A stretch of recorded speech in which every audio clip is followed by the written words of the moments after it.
네, 성경 말씀 보시겠습니다. 성경 말씀은 에베소서 6장 5절에서 9절까지의 말씀입니다. 에베소서 6장 5절에서 9절까지의 말씀 우리 다 같이 한 목소리로 함께 봉독하겠습니다. 종들아 두려워하고 떨며 성실한 마음으로 육체의 상전에게 순종하기를 그리스도께 하듯 하라. 눈 가림만 하여 사람을 기쁘게 하는 자처럼 하지 말고 그리스도의 종들처럼 마음으로 하나님의 뜻을 행하고 기쁜 마음으로 섬기기를 주께 하듯 하고 사람들에게 하듯 하지 말라. 이는 각 사람이 무슨 선을 행하든지 종이나 자유인이나 주께로부터 그대로 받을 줄을 알미라. 상전들아 너희도 그들에게 이와 같이 하고 위협을 그치라. 이는 그들과 너희의 상전이 하늘에 계시고 그에게는 사람을 외모로 취하는 일이 없는 줄 너희가 알미라. 우리는 지난 시간에 우리 하나님께서 우리를 관계적 존재로 창조하셨다라고 이렇게 말씀을 나눴습니다. 특별히 부모와 자녀의 그런 관계에 대해서 살펴봤습니다. 자녀들은 부모에게 순종하고 또한 부모들은 자녀들을 주의 교훈과 훈계로 양육해야 된다라는 것을 살펴봤습니다. 한 가지 아쉬운 점은 양육에 대해서는 깊이 논하지 못했다는 것입니다. 단지 자녀를 노엽게 하지 말라라는 것에 너무 초점을 맞추고 또 그다음에 영상도 보니까 7분 정도 가까운 그런 긴 영상이었습니다. 설교를 편집하는 과정에서 설교했던 내용을 하나 빠뜨렸는데 그것은 뭐냐면 자녀를 주의 교훈과 훈계로 양육하기 위해서는 온 가족이 가정 예배를 드려야 된다라는 것이었는데 사실 각자 성인이 되면 서로 한 집에 살지 않거나 또한 자녀들이 바쁘기 때문에 가정 예배를 드리는 것은 어려운 것 같습니다. 그런데 우리가 셀폰, 스마트폰 같은 거를 사용해서 메신저나 카톡 같은 소셜 네트워크를 통한다면 충분히 가능할 것 같습니다. 자녀가 바쁘거나 또 이미 성장해서 말로 하는 것이 좀 껄끄러울 때 우리가 문자 메시지, 텍스트를 통해서 서로 큐티를 나눈다든지 또 자기의 있는 속마음을 가볍게 이야기한다면 더 의미가 있을지라고 이렇게 생각합니다. 어쩌면 코로나로 인하여 집에 있는 시간이 많아졌다면 영적 성장을 위한 장을 만들기 위한 노력이 더 필요하다라고 생각합니다. 코로나는 하나님의 말씀에 대해 더 우리가 깊이 말씀 묵상을 통하여 어떤 신앙의 내적 성숙 혹은 신앙의 점검하는 그런 시간을 갖기 위한 좋은 기회가 아닐까 생각합니다. 물론 온 가족이 많은 시간을 함께하면 서로 간의 이해와 또 용납이 없다면 그래서 자기 주장만을 한다면 오히려 더 함께 있는 시간이 곤혹스럽고 힘들지도 모릅니다. 그러나 모든 관계들은 때로는 마찰과 또 갈등과 충돌 그리고 그것들이 화해되는 과정 속에서 더욱 성장하고 성숙하는 것을 우리가 알 수 있습니다. 오늘은 여러분과 함께 성경이 말하는 종과 상전의 관계에 대해서 같이 묵상하기 원합니다. 하나님께서는 종과 상전의 관계 속에서 서로 지켜야 할 그런 관계와 또한 질서를 만들어 놓으셨습니다. 바울은 세상 속에서 그 세상을 살아가는 성도들에게 하나님께서 만들어 놓으신 그런 종과 상전의 관계에 대해서 말씀하고 있습니다. 오늘 보면 5절로 8절까지는 종들이 상전을 어떻게 대해야 하는지, 그 다음에 9절에는 상전들이 종들을 어떻게 대해야 하는지를 이야기하고 있습니다. 먼저 5절로 7절 말씀을 같이 한번 읽어보도록 하겠습니다. 종들아 두려워하고 떨며 성실한 마음으로 육체의 상전에게 순종하기를 그리스도께 하듯 하라. 눈가림만 하여 사람을 기쁘게 하는 자처럼 하지 말고 그리스도의 종들처럼 마음으로 하나님의 뜻을 행하고 기쁜 마음으로 섬기기를 주께 하듯 하고 사람들에게 하지 말라. 아멘. 바울은 종들이 상전과의 관계에서 무엇을 하라고 말하고 있습니까? 두려워하고 떨며 성실한 마음으로 육체의 상전에게 순종하라 라고 말합니다. 왜 상전을 향하여 또 상전을 대할 때 두려워하고 떨라라고 말하는 것일까요? 그들이 무서워서 그런 것입니까? 아니면 그들이 밥줄을 쥐고 있기 때문일까요? 물론 그럴 수도 있습니다. 또 그리고 사실 어느 정도 그것이 사실입니다. 그러나 성경에서 말하는 두려워하고 떨라라는 것은 단지 권력이나 강압에 굴복하라는 말은 아니라는 것입니다. 이것은 권위에 대한 것입니다. 하나님께서는 상전에게 이 권위, 오서리티를 하나님이 상전에게 주셨다.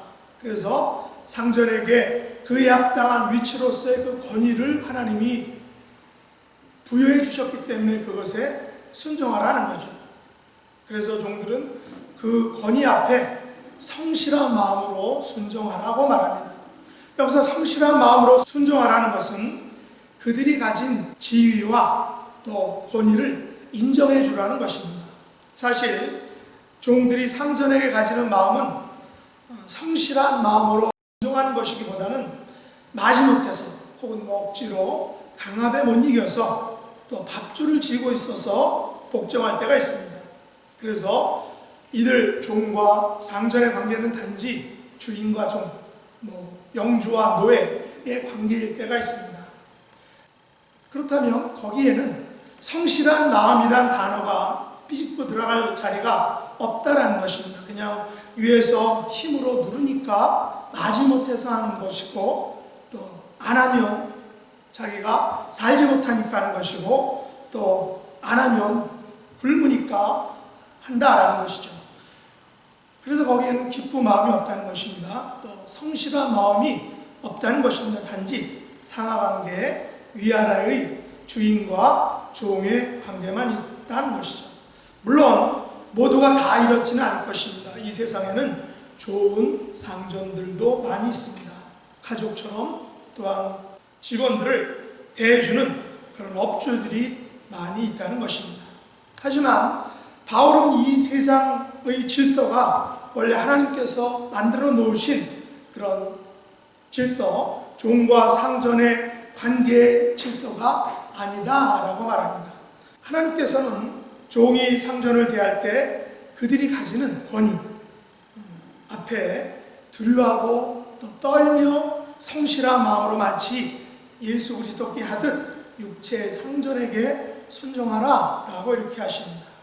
바울은 이 종과 상전의 관계 속에서 그리스도인 종들에게 그들의 상전이 마치 예수 그리스도인 것처럼 대하라 라고 말하죠. 바울은 사람들은 두 가지 방식으로 상전을 대한다 라고 이렇게 하는데, 한 가지 방식은 그리스도의 종들처럼 종들이 상전을 대할 때 마치 그리스도께 하는 것이고, 다른 한 가지 방식은 사람들에게 하듯 하는 것이다 라고 이렇게 말합니다.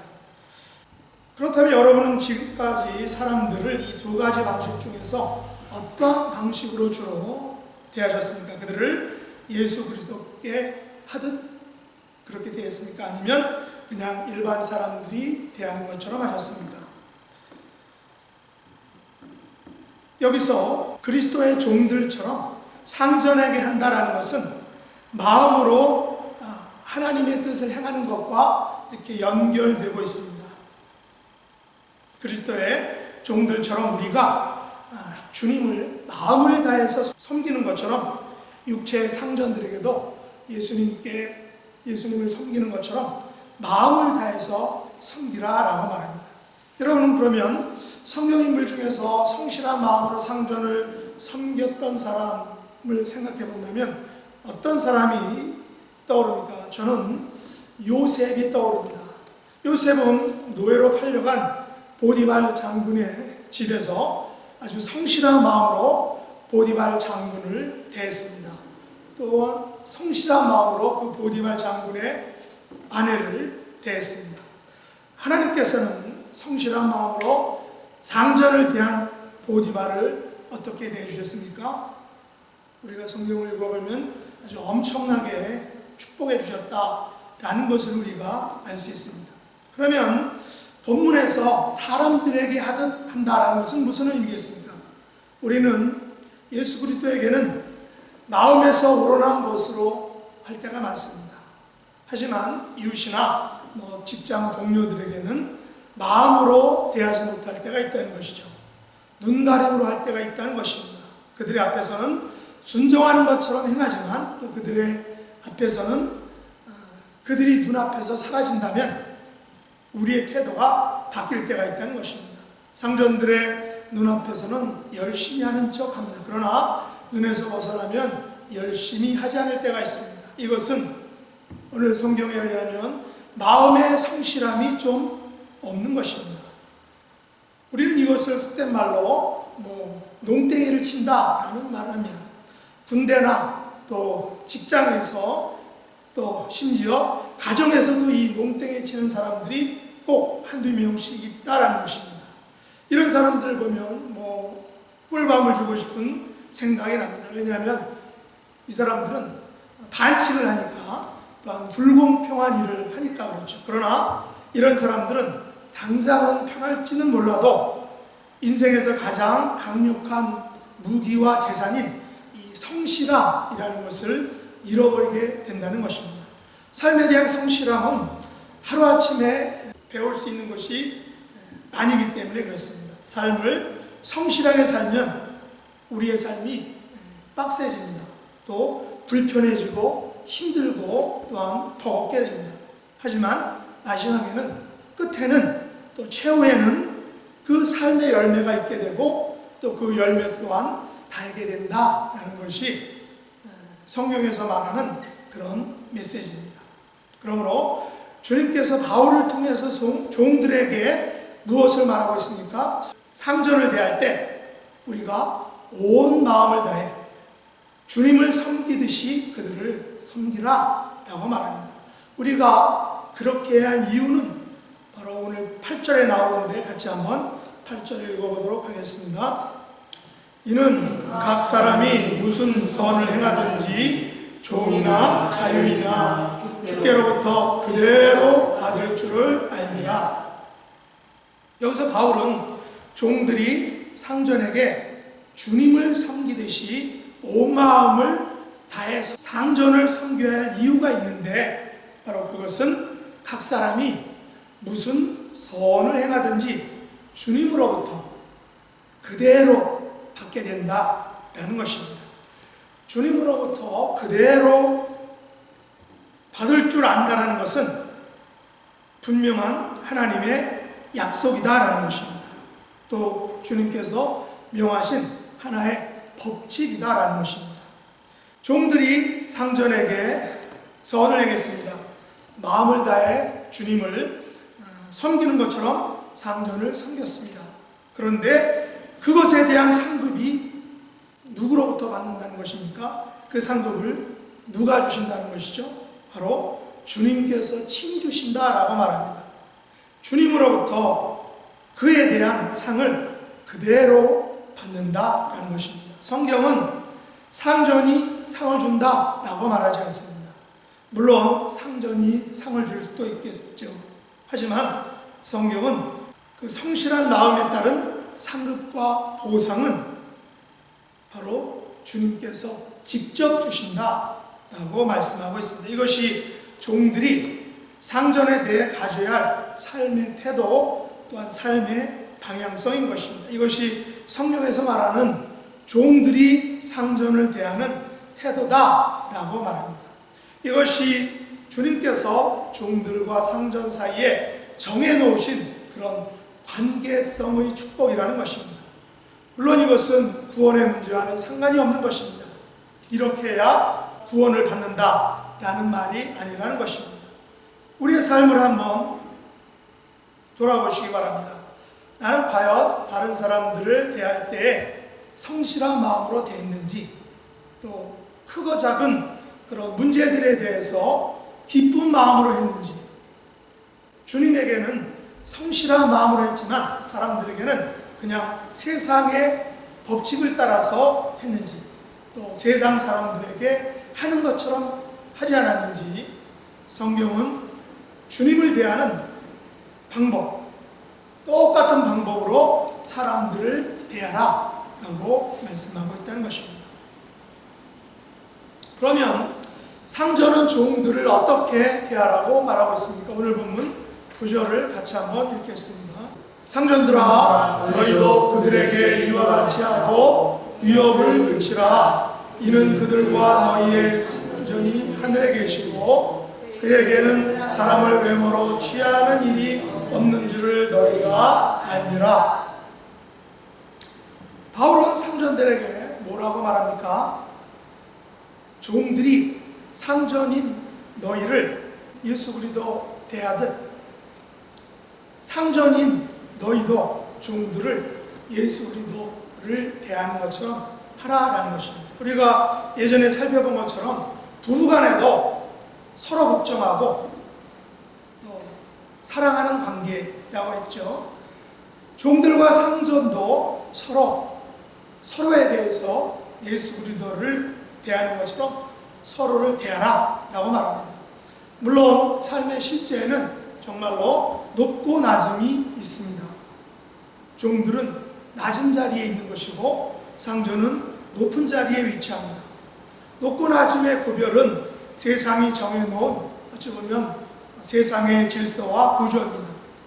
물론 여기서 높고 낮음의 문제가 존재론적인 문제는 아닙니다. 사람은 하나님 앞에서 평등한 것이죠. 높고 낮음은 그래서 포지션의 문제이지 어떤 밸류의 문제가 아니라는 것입니다. 높고 낮음은 역할의 문제이지 존재 가치의 문제가 아니다라는 것입니다. 하지만 이들 종들과 상전의 관계는 단지 주인과 종의 관계, 또한 지배자와 피지배자 혹은 영주와 노예의 관계가 전부는 아니다라는 것입니다.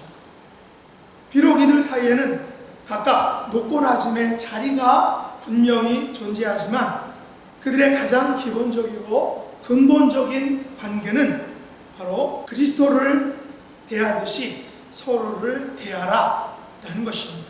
상호 존중하라는 것이죠. 서로에게 그리스도를 대하듯 하라라고 말합니다.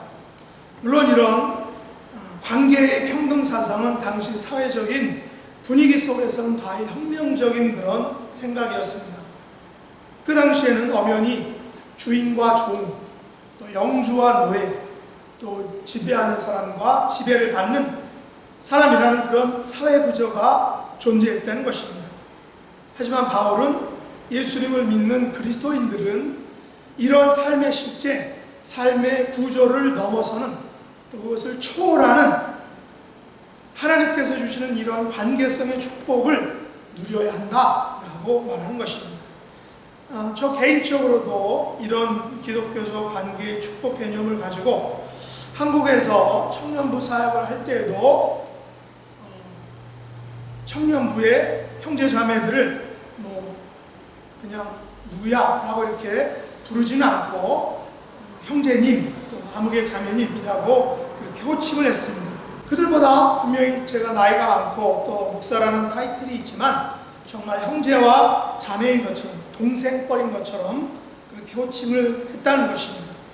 물론 이렇게 해야만 된다는 것은 아니죠. 서로 가까우면 서로 야자를 할 수 있고 또 그냥 정말 동생을 대하는 것처럼 반말을 할 수도 있지만 어쨌든 저는 개인적으로는 그렇게 하진 않았습니다.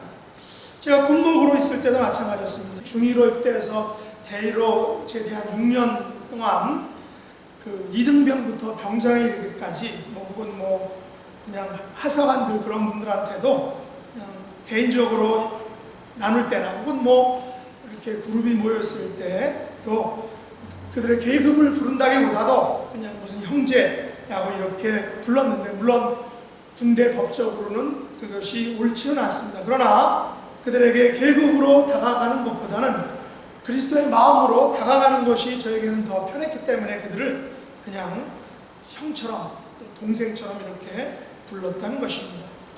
오늘 말씀에서 바울은 상전이 가장 조심해야 할 것이 무엇이다 라고 이렇게 말하고 있으니까 바로 위협이다라는 것입니다. 영어로는 threaten이라는 말을 합니다. 협박하는 것입니다. 그래서 위협을 그치라라고 명령하고 있습니다. 종들을 협박하지 말라라고 바울이 말하고 있습니다.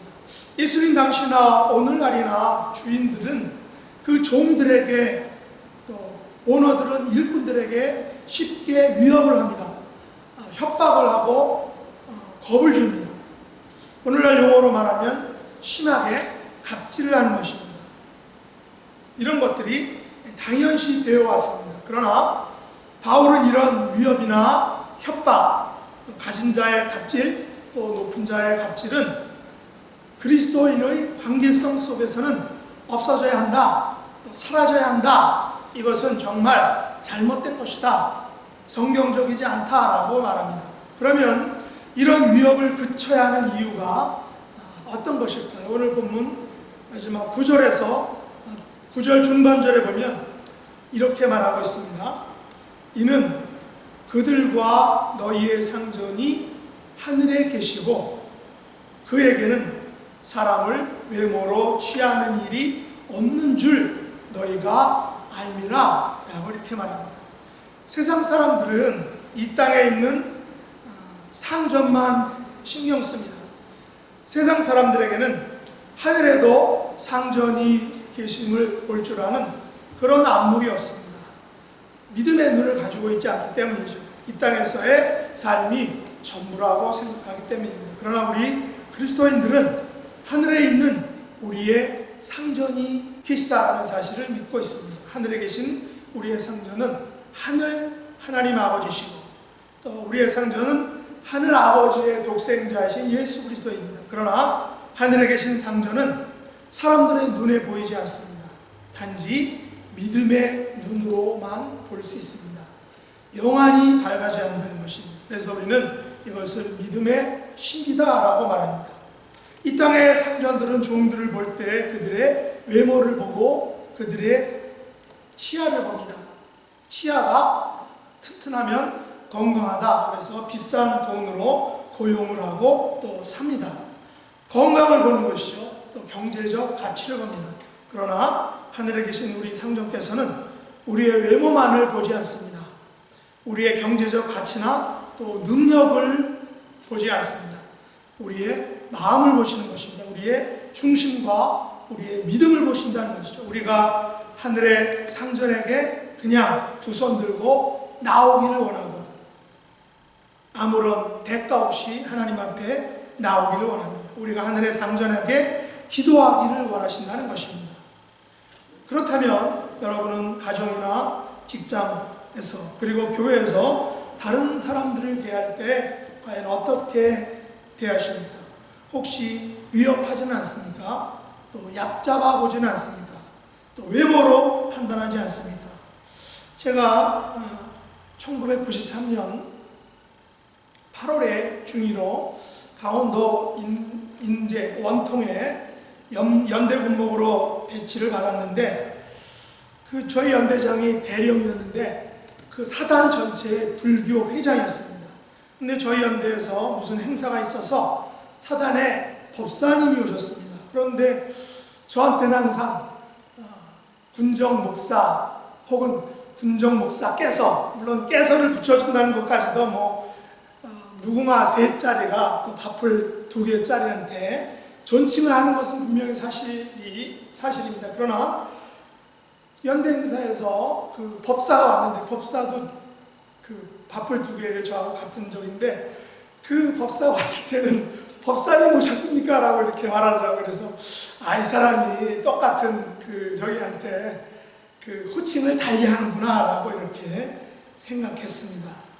물론 이분은 저한테 아주 되게 잘해줬습니다. 제가 나중에 그 연대에서 2년 2개월을 마치고 후방으로 나와서 이제 병원 부대 근무를 했는데, 이분이 거기서 열심히 제가 이제 이분이 연대 그 훈련할 때 열심히 해가지고 이분이 진급을 해가지고 사단에 뭐 참모장으로 갔다가 또 육군 본부인가 어디에 그 인사청으로 가셨다고 그래요. 그래서 제가 중위에서 대위로 진급할 그런 케이스가 아니었는데, 왜냐하면 제 동기들은 장기였고 저는 그냥 연장이었어요. 근데 그 장기들보다 제가 대위 진급을 가장 먼저 한 것입니다. 그래서 제가 확인한 건 아닌데 제가 보기에 이 사람이 나중에 육본에 가서 아마 저를 위해서 큰 힘을 썼구나라는 그런 생각을 했습니다.